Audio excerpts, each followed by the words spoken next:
Friends, গিটারের একটা সমস্যা হচ্ছে গিটারের অ্যাকশন, সেটা হাই হোক বা লো হোক।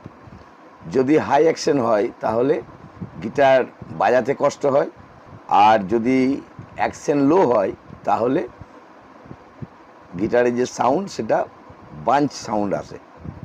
তাই এই সমস্যার কমন সমস্যা, এই সমস্যার সমাধান হচ্ছে অ্যালেন কি।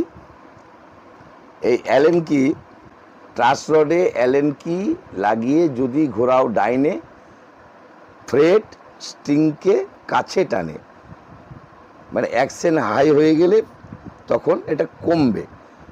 ফ্রেট স্ট্রিংকে কাছে টানে, তার মানে স্ট্রিংসটাকে ফ্রেটবোর্ড তার কাছে টানবে, মানে ডিস্টেন্সটা কমিয়ে দেবে।